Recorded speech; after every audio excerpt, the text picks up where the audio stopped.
শীতকালের সবজি চাষের প্রধান আকর্ষণ হচ্ছে লাউ। লাউ চাষ। আমি বাগানে প্রতি বছরই একটা দুটো করে লাউ গাছ লাগাই, এবারও লাগাবো। আমি কি করে আমার পদ্ধতিতে লাগাই, আমি কি করে লাউ গাছ লাগাই সেটাই আজকে শেয়ার করব আপনাদের মাঝে। ভালো লাগলে অবশ্যই একটা লাইক, সাবস্ক্রাইব এবং একটা কমেন্ট করে আমার পাশে থাকবেন। হ্যালো মাই লাভলি ভিউয়ার্স, আসসালামু আলাইকুম। কাশিবের ছাদ বাগানের পক্ষ থেকে সবাইকে অভিনন্দন। আশা করি সবাই ভালো আছেন, আমিও ভালো আছি।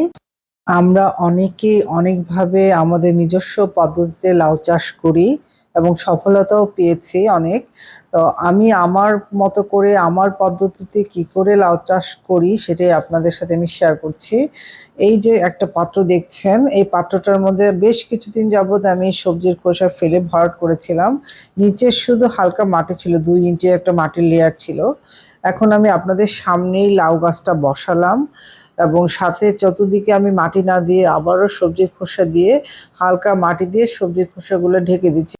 ঢাকার একটা বিশেষ কারণ আছে, কারণ যেহেতু সবজির খোসাগুলো থেকে পচতে গেলে দুর্গন্ধ বেরোবে, মাছির আক্রমণ হবে, পোকার আক্রমণ হবে, দুর্গন্ধ হবে।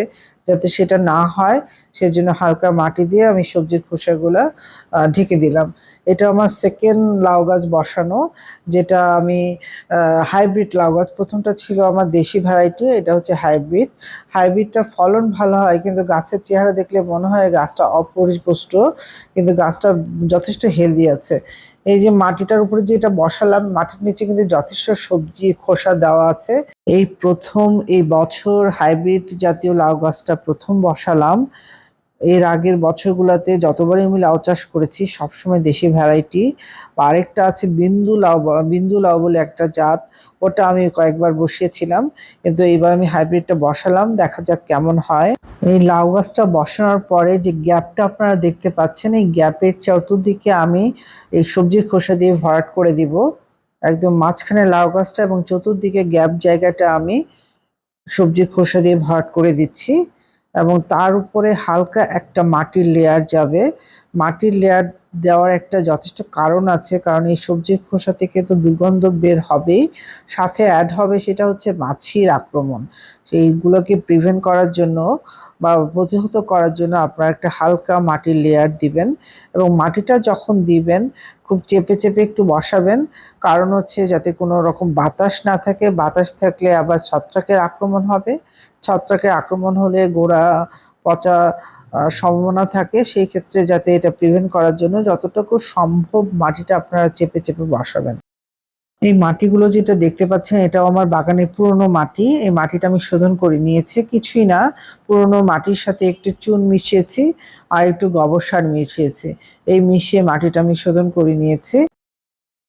কারো যদি ছাদে বাগান করার অসুবিধে থাকে বা জায়গা না থাকে, সেক্ষেত্রে বারান্দায় যদি পর্যাপ্ত রোদ আসে আপনারা বারান্দাতেও এই ধরনের লাউ গাছ লাগিয়ে ট্রাই করতে পারেন। আমি একটি কথা বারবারই সবসময় বলি আপনাদেরকে, যদি লাউ গাছ লাগান বা মিষ্টি কুমড়া গাছ লাগান, যদিও বা না ধরে, ফলন না আসে, শাকটা তো হবে। শাকটা অসম্ভব টেস্টি, লাউ শাক বলেন, মিষ্টি কুমড়া শাক বলেন, খুবই টেস্টি। আর হতাশ হবেন না, আপনি যেটাই ফলান ভালোবেসে ফলান, যত্ন নিয়ে ফলান, ফলন আপনাকে দিবেই। আর লাউ গাছে যদিও বা লাউ না ধরে, আপনি তো শাকটা খেতে পারবেন। এই বছর আমি 3টা লাউ গাছ লাগিয়েছি, একটা দেশি ভ্যারাইটি আর দুটো হচ্ছে হাইব্রিড। এটা আমার 3 নম্বর পটিং লাউ গাছের। হাইব্রিড জাতীয় দুটো হাইব্রিড আর একটা দেশি জাতীয়। এই লাস্ট পটিংটা হচ্ছে আমার লাউ গাছ। একই নিয়মে সবজির খোসা দিয়েছি, তারপরে হচ্ছে লাউ গাছটা বসিয়েছি, তার চতুর্দিকে এবং মাটি দিয়ে আমি সবজির খোসাগুলো ঢেকে দিচ্ছি। আপনারা এই নিয়মে করেন, খুবই সিম্পল, খুবই ইজি এবং খুবই ভালো হয় ফলন। এবং এই পদ্ধতিতে করলে একটা সুবিধা হবে যে স্লো রিলিজিং হয়ে হয়ে সারটা আপনার গাছে কাজে লাগবে। এই নিয়মে বসানোর আরেকটা সুবিধা হলো, আপনি 2 মাস কি 3 মাস পর্যন্ত আপনার সার দেওয়ার কোনো টেনশন করতে হবে না। সিম্পল পানি দিয়ে যান, তাতেই গাছটা অনেক হেলদি হয়ে উঠবে। এবং আপনি যে অনেকেই বলে সরিষার যে তরল সারটা, সেটাও আপনার দেওয়ার প্রয়োজন নাই। যে পাতলা করে সরিষার সারটা দিবেন, গাছটা হেলদি হবে, গাছটা বড় হবে। এখান থেকে যথেষ্ট পরিমাণ সার পেয়ে গাছটা অনায়াসেই বড় হবে প্রথম ৩ মাস।